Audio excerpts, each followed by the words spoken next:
नमस्कार good morning everyone मु आर्या आज गुरुत्वपूर्ण खबर गुड़िक आपण मानक जनइबी न्यूज गुड़िक भल लगे निश्चित भाव गोटे लाइक करी चैनल को सब्सक्राइब करदे। तो चलतु आज गुरुत्वपूर्ण खबर गुड़िक उपर नजर पकाइबा। तेज राज्य में घड़घड़ी सहित प्रबल वर्षार संभावना यही सबू जिलागुड़ी को दिगला सतर्क सूचना। तेबे पुणी थे पागरे परिवर्तन आज पागरे सामान्य परिवर्तन आसवा नहीं पूर्वानुमानटी करेछि भारतीय पाणीपाग विभाग। गुरुवार उपकूल और आभ्यंतरीण ओडिशा आकाश मेघुआ रहिबा सहित हालुका कुहुड़ी देखा मिलता। पूर्वानुमान अनुसार स्थान स्थान हालुका वर्षा सहित केतेक स्थान में कुहुड़ी परिलक्षित हेब। पश्चिमा झड़ प्रभाव में एभली पाग परिवर्तन होइछि बोली सूचनाटी देइछि आंचलिक पाणीपाग केन्द्र। यह पश्चिमा झड़ प्रभाव में आज उत्तर आभ्यंतरीण ओडिशार अधिकांश जिले में हालुकारु मध्यम धरणर वर्षा हेबार संभावनाटी अधिक रही। आज 24 घंटा मध्य गंजाम गजपति नवरंगपुर कोरापुट कंधमाल जिलार गोटे दुईटी स्थान में मध्यमरु प्रबल वर्षा हेबार संभावनाटी रही। परवर्ती खबर नुआ हिताधिकारी को चलित मासरे मिलिबो भत्ता टंका वृद्धि नहीं सरकार कले सचेतन। तेबे मधुबाबू पेंशन योजन मध्य बजेट रे बड़ व्ययबराद करा जायछि। एही योजन 4 लाख नुआ हिताधिकारी सामिल हेबाकु जाउछन्ति। नुआ हिताधिकारी को चलित मासरे मिलिबो भत्ता वृद्धि नहीं सरकार सचेतनता अछन्ति। सामाजिक सुरक्षा योजन भत्ता वृद्धि नहीं गृह रे उद्वेग देखा जायछि। भत्ता वृद्धि नहीं विरोधी सदस्यों दाबी मध्य रही। गृह रे सामाजिक सुरक्षा एवं भिन्नक्षम सशक्तिकरण मंत्री सूचना। राज्य में भत्ता वृद्धि नहीं आसुथिबा विभिन्न दाबी नहीं सरकार सचेतनता करिसंती। ठीक समय ठिकणा निष्पत्ति नेबे। पूर्व मधुबाबू 28 लाख एवं जातीय खाद्य सुरक्षा योजन 20 लाख हिताधिकारी को भत्ता मिलुथिबा परवर्ती मुहूर्त में 2टी पर्यायर 8 लाख ऊर्ध्व हिताधिकारी को मधुबाबू पेंशन योजन सामिल होइछन्ति।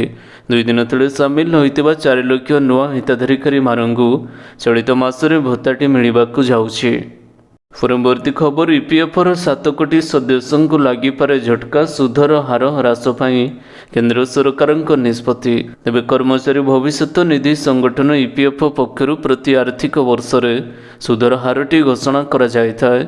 यह सुध हार अनुसार खाताधारी को उक्त आर्थिक वर्ष में जमा राशि उपर सुधटी प्रदान करा जायथाय। ईपीएफ सहित सामिल होइतिबा 6 कोटी अधिक कर्मचारी मानंगु प्रदान करा जिबाकु थिबा सुध उपरे आसंता 10 तारिख दिन बड़ निष्पत्ति निया जाय पारे। सूचना मुताबक केंद्र ट्रस्टी बोर्ड सीबीटी बैठक आज बसिबो। से बैठक में आर्थिक वर्ष 2023-24 सब्सक्राइबर्स को दिया जाइथिबा सुध उपरे निष्पत्ति निया जाय पारे। चलित निर्वाचन वर्ष पर सीबीटी पक्षर 8% सुधर हारटी सुपारिश करा जाय पारे। परवर्ती खबर बजेट रे महिला मानंकु बड़ उपहार खाता को आसिबो 1000 टंका। तेबे महिला मानंक पई सरकार अनेक योजनाटी लागू करिसंती जहा सेमानंकु आत्मनिर्भर एवं सशक्त कराइबो। अन्य उपर निर्भरशील न होई निजर ध्यान एवं विकास दिगकु निजकु सहाय्य करिपारिबे महिला। सेतिपाई राज्यर महिला मानंकु मासिक भत्ता एवं पेंशन भली स्वल्प सहायक करी सरकार सेमानंकर भविष्य को उज्जवल करुछंती। तेबे बजेट रे महिलांकु बड़ उपहार मिलिछि। एबे समस्त महिलांको खातारे आसिबो 1000 टंका। परवर्ती खबर बढ़िके आसिबो कर्मचारी दरमा 4% बढ़िबो महंगा भत्ता। तेबे सरकारी कर्मचारी डीए केंद्र सरकार एक बड़ घोषणा करिपारंती। ଏହି ଘୋଷଣାରେ ସରକାର କର୍ମଚାରୀଙ୍କ ମହଙ୍ଗା ଭତ୍ତାକୁ 4% ବୃଦ୍ଧି କରାଇବା ନେଇ ଚର୍ଚ୍ଚା ରହିଛି। ଯାହାପରେ କର୍ମଚାରୀମାନେ 50% ହାରରେ ଡିଏର ଲାଭଟି ପାଇବେ। ମହଙ୍ଗା ଭତ୍ତା ବୃଦ୍ଧି ପରେ ଅଟକି ରହିଥିବା 18 ମାସର ବକେୟା ଘୋଷଣାକୁ ଅପେକ୍ଷା କରିଛନ୍ତି କର୍ମଚାରୀ। ଏ ସମ୍ପର୍କରେ ସରକାରଙ୍କ ତରଫରୁ ଏକ ବଡ଼ ଅପଡେଟ୍ ସାମ୍ନାକୁ ଆସିଛି। ଖୁବ୍ ଶୀଘ୍ର କେନ୍ଦ୍ର ସରକାରୀ କର୍ମଚାରୀ 2ଟି ଉପହାର ପାଇବେ ବୋଲି ଆଶା କରାଯାଉଛି।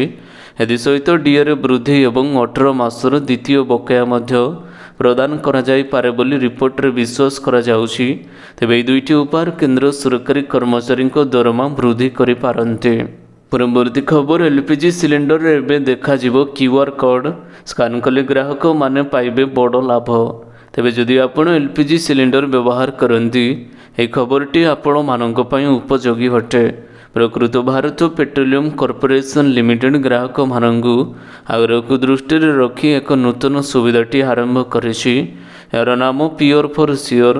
कंपनी अनुसार ग्राहकों संतुष्टता वृद्धि करने यार उद्देश्य। कंपनी कही जे ग्राहकों द्वार सीधा सड़क एलपीजी सिलिंडर रे गुणवत्ता और परिमाणर निश्चितता प्रदान करने को बीपीएल प्रस्तुत करे। देश में यह हूँ प्रथम सेवा। कंपनी कहवा अनुसार ग्राहकों घर पहुँचा जाउथिबा एलपीजी सिलिंडर एक टैंपर प्रूफ सील रहिबो जो क्यूआर कोड मध्य देखा जिवो। यापर प्रोडक्शन प्लांटर ग्राहकों पर्यंत सिलिंडर ग्यारंटी मध्य दियाजिवो। परवर्ती खबर 5 वर्ष टंका हो 3 गुणा यही म्यूचुअल फंड देउछि बंपर ऑफर। तेज शेयर बजार अधिक लाभर फायदा उठाइवाई म्यूचुअल फंड को सबुठु भल विकल्प भाव में विवेचनाटी करा जाउछे। सीधा सड़क एक्सपोजर तुलन में म्यूचुअल फंड माध्यम विनियोग कम विपद थाए और बेंचमार्क अपेक्षा बेले बेले भल रिटर्न मध्य देइथाए। म्यूचुअल फंडटी लोक मानक पई विनियोग पसंद योग्य मध्यम पलटि जीवार यह होउछि एक कारण जहाँकि आम आपण को एपरी एक म्यूचुअल फंड विषय कहवाक जाउछु जहाँ यार निवेशक मानक धनी करिथिबा बेले एक बड़ माइलस्टोन तैयारी करेछे। यह होउछि आईसीआईसीआई प्रुडेंशियल इंडिया सुजोग पांठिर कहानी जहाँ गत वर्ष मध्य निवेशक मानक 3 गुण करिअछि। यह मध्य मानदंड अपेक्षा यथेष्ट भल रिटर्न प्रदान करिबारे सफलता पाइछे। परवर्ती खबर महिंद्रा एबे भारतीय वायुसेना पई तैयारी करिबो विमान। ब्राजिल कंपनी सहित हैला चुक्ति। तेबे भारतर बड़ ऑटोमोबाइल कंपनी महिंद्रा एवं भारतीय वायुसेना ट्रांसपोर्ट विमान तैयारी करने जाउछि। कंपनी यह कार्य ब्राजिल एम्पायर कंपनी सहित एक चुक्तिनामा स्वाक्षर करेछि। यह चुक्तिनामा भारत सरकार medium transport aircraft procurement project अधीन करा जाई अछि। भारत में ही विमान तैयारी पई एक फैक्ट्री प्रतिष्ठा हेबो। विमानर नाम होउछि श्री 390 मिलेनियम। यह एक मल्टी मेसीन एयरक्राफ्ट। जितेबाला ये फैक्ट्री तैयारी विमान देश को रप्तानी हेबो सेतेबाला एथिरु देश को फायदा बहुत हेबो। परवर्ती खबर बोर्ड एग्जाम 2024 डायबिटीज रे पीड़ित थिबा छात्रों पई बड़ निष्पत्ति नेला सीबीएसई। तेबे केंद्रीय माध्यमिक शिक्षा बोर्डर छात्र मानक पई एक बड़ खबर रही। यह खबर विशेषतः से छात्र मानक पई जो मानकर टाइप 1 डायबिटीज अच्छी। बोर्ड एहार नीतिर एक प्रमुख परिवर्तन करी छात्र छात्री मानकु डाक्तरी उपकरण स्नाक्स इत्यादि परीक्षा हॉल को नेबाकू अनुमति देइछे। सेमानक सहित ग्लूकोमीटर सुगर स्ट्रिप किंबा अन्य कौनसी चिकित्सा सामग्री नहीं पारिबे जहां सेमाने डायबिटीज परिचालना किंबा तदारक करबा पई आवश्यकता करि पारंती। एही नियमटी लागू हेबा परे मधुमेह छात्र छात्री माने बहु लाभ पाइबे एवं सेमानकर सुगर लेवल ह्रास हेबार विपद को एड़ाई दिया जाय पारिबो। परवर्ती खबर आगामी निर्वाचन में मोदी को विदेश मिलिबो समर्थन। तेज प्रधानमंत्री मोदी को 3rd टर्मर सुजोग देवाकू केवल देश नुहे विदेश अभियान चलाइबाकू प्रस्तुत चली। एथिपाई ओवरसीज फ्रेंड्स बीजेपी अनेक योजना प्रस्तुत करिछि। एथिरे सारा देश में 25 लाख लोकों को फोन करी प्रधानमंत्री को पुणी थे विजयी करने को भोट देवाकू अपील करा जिवो। ए सहित 3000 भारतीयों को प्रतिनिधि मंडल को भारत पठाजिवो। परवर्ती खबर $100 बिलियन क्लब रे अदानी। तेबे गत वर्ष हिंडेनबर्ग रिपोर्ट प्रकाश पाइबा परे विपुल संपत्ति हराइथिबा अदानी ग्रुप रो मुख्य गौतम अदानी संपत्ति पुणी थे बढ़िबार लागिछि।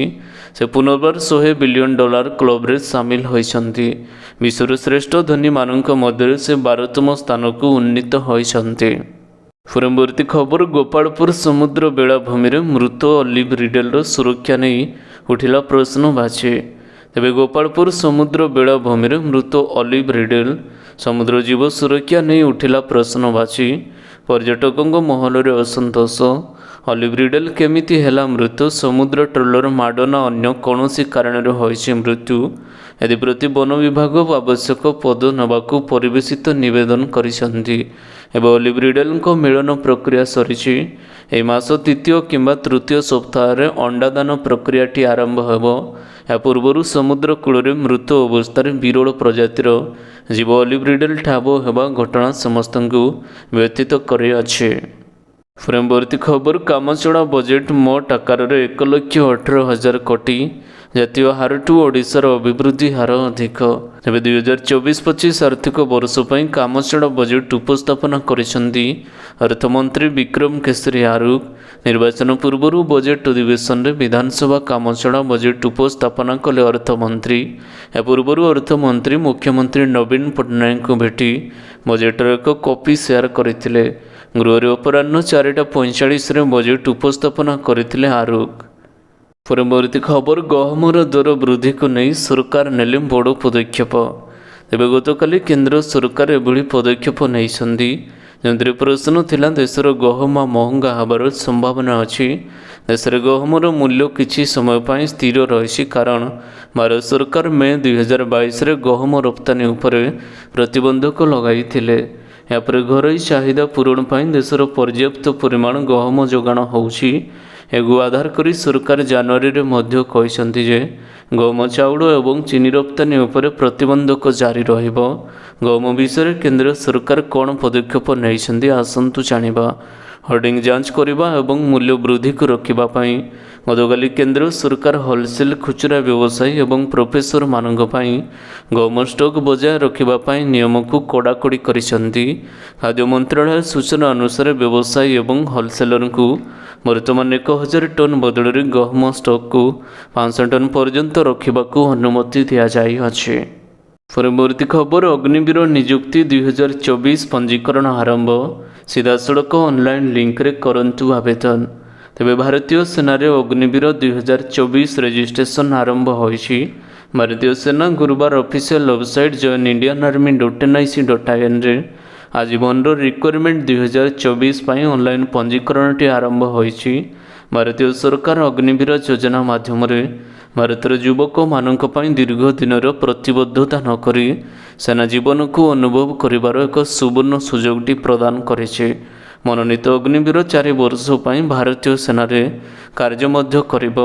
ଏହି ନିଯୁକ୍ତି ପାଇଁ ସାଧାରଣ ପ୍ରବେଶିକା ପରୀକ୍ଷା CO ଏପ୍ରିଲ 2024ରେ ଅନୁଷ୍ଠିତ ହେବ। ଏହି ପରୀକ୍ଷାରେ ଉତ୍ତୀର୍ଣ୍ଣ ହେଲେ ପ୍ରାର୍ଥୀମାନେ ଶାରୀରିକ ଏବଂ ଡାକ୍ତରୀ ପରୀକ୍ଷା ଦେବେ। ପରବର୍ତ୍ତୀ ଖବର, ମହାତ୍ମାଙ୍କ ଆଦର୍ଶ ଉପରେ ପର୍ଯ୍ୟବେସିତ ଆମ ଓଡ଼ିଶା ନବୀନ ଓଡ଼ିଶା ଯୋଜନା। ତେବେ ମୁଖ୍ୟମନ୍ତ୍ରୀ ନବୀନ ପଟ୍ଟନାୟକଙ୍କ ନେତୃତ୍ୱରେ ଓଡ଼ିଶା ଅଭୂତପୂର୍ବ ବିକାଶ ହାସଲ କରିଛି। ତେବେ ଓଡ଼ିଶାକୁ ସମ୍ପୂର୍ଣ୍ଣ ଭାବରେ ଏକ ବିକଶିତ ରାଜ୍ୟରେ ପରିଣତ କରିବା ଲକ୍ଷ୍ୟରେ ମୁଖ୍ୟମନ୍ତ୍ରୀ କାମ କରୁଛନ୍ତି। ସେଥିପାଇଁ ଆମ ଓଡ଼ିଶା ନବୀନ ଓଡ଼ିଶା ଯୋଜନାର ଶୁଭାରମ୍ଭ କରି ପଞ୍ଚାୟତ ସ୍ତରରେ ବ୍ୟାପକ ରୂପାନ୍ତରଣ ଆଣିବା ଲାଗି 4214 କୋଟି ଟଙ୍କାର ବ୍ୟୟବରାଦ କରିଛନ୍ତି। ଏହି ପାଣ୍ଠିରେ ବ୍ୟାପକ ପ୍ରକଳ୍ପ ଆରମ୍ଭ କରାଯାଇଅଛି। ପରବର୍ତ୍ତୀ ଖବର, ଫେବୃଆରୀ 29 ପରେ ବି ଚାଲିବ ପେଟିଏମ୍ ଆପ୍। କମ୍ପାନୀ ଉପରେ ଦେଲା ବଡ଼ ଅପଡେଟ୍ RBI। ତେବେ ପେଟିଏମ୍ ପେମେଣ୍ଟସ୍ ବ୍ୟାଙ୍କ ଉପରେ ରିଜର୍ଭ ବ୍ୟାଙ୍କ ଅଫ୍ ଇଣ୍ଡିଆ ଏକ ବଡ଼ କାର୍ଯ୍ୟାନୁଷ୍ଠାନ ନେଇଛି। Reserve bank Paytm payments bank ବିରୋଧରେ ବୟାନ ଆଦେଶଟି ଜାରି କରିଛି। ଆସନ୍ତା ଫେବୃଆରୀ 29 ତାରିଖରୁ ପେଟିଏମ୍ ପେମେଣ୍ଟସ୍ ବ୍ୟାଙ୍କ ଲିମିଟେଡ୍ କୌଣସି କଷ୍ଟମର ଆକାଉଣ୍ଟ, ପ୍ରିପେଡ୍ ୱାଲେଟ୍ ଏବଂ ଫାସ୍ଟ୍ୟାଗ୍ ଡିପୋଜିଟ୍ କିମ୍ବା ଟପ୍ଅପ୍ ସ୍ୱୀକାର କରିବ ନାହିଁ ବୋଲି ନିର୍ଦ୍ଦେଶଟି ରହିଛି। ତେବେ ବର୍ତ୍ତମାନ ରିଜର୍ଭ ବ୍ୟାଙ୍କ କମ୍ପାନୀକୁ ନେଇ ଆଉ ଏକ ବଡ଼ ଅପଡେଟ୍ ଦେଇଛି। 29 ତାରିଖ ପରେ ମଧ୍ୟ ପେଟିଏମ୍ ଆପ୍ ବନ୍ଦ ହେବ ନାହିଁ ବୋଲି କହିଛି RBI। ପରବର୍ତ୍ତୀ ଖବର, ଖୁବ୍ ଶୀଘ୍ର ନିର୍ମାଣ ହେବ ବିଶ୍ୱର ପ୍ରଥମ କଳାବାଘ ସଫାରି। ମୟୂରଭଞ୍ଜ ଶିମିଳିପାଳ ପାଦ ଦେଶରେ ପ୍ରସ୍ତୁତି ଆରମ୍ଭ। ତେବେ ଖୁବ୍ ଶୀଘ୍ର ନିର୍ମାଣ ହେବ ବିଶ୍ୱର ପ୍ରଥମ କଳାବାଘ ସଫାରି। ମୟୂରଭଞ୍ଜ ଜିଲ୍ଲା ଶିମିଳିପାଳ ପାଦ ଦେଶରେ ଏଥିପାଇଁ ପ୍ରସ୍ତୁତିଟି ଆରମ୍ଭ କରିଛି। ଗତକାଲି NTSର ପ୍ରତିନିଧି ଦଳ ମୟୂରଭଞ୍ଜ କ୍ଷେତ୍ର ପରିଦର୍ଶନ କରି ବିଭାଗୀୟ ଅଧିକାରୀମାନଙ୍କ ସହ ଆଲୋଚନା କରିଛନ୍ତି। ବାଘ ସଫାରି ନିର୍ମାଣ ପାଇଁ NTTSର ଡିଜାଇନର ଦଳ ସଫାରି ଡିଜାଇନ ପ୍ରସ୍ତୁତି ଲାଗିଛନ୍ତି। ଫେବୃଆରୀ ମାସ ଶେଷ ସୁଦ୍ଧା DPR ପ୍ରସ୍ତୁତ କରି NTAକୁ ପ୍ରଦାନ କରାଯିବ ବୋଲି କହିଛନ୍ତି ଆଞ୍ଚଳିକ ମୁଖ୍ୟ ବନ ସଂରକ୍ଷକ ତଥା ଶିମିଳିପାଳ ଅଭୟାରଣ୍ୟର କ୍ଷେତ୍ର ନିର୍ଦ୍ଦେଶକ ପ୍ରକାଶ ଚନ୍ଦ୍ର ମାନଗିନୀ।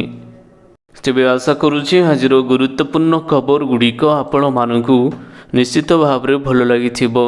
ଯଦି ଭଲ ଲାଗିଥାଏ ଭିଡ଼ିଓକୁ ଗୋଟେ ଲାଇକ୍ କରନ୍ତୁ ଏବଂ ଚ୍ୟାନେଲକୁ ସବସ୍କ୍ରାଇବ୍ କରିବା ପାଇଁ ବିଲକୁଲ ବି ଭୁଲନ୍ତୁ ନାହିଁ। ଆପଣଙ୍କ ଭଲ ପାଇବା ସ୍ୱରୂପ ଭିଡ଼ିଓକୁ ସେୟାର କରିଦେବେ। ପୁଣି ଦେଖା ହେବ ଲାଟେଷ୍ଟ ଅପଡେଟ୍ରେ। ସେତେବେଳ ପର୍ଯ୍ୟନ୍ତ ବିଦାୟ ନେଉଛି। Vande Mataram, take care, bye bye.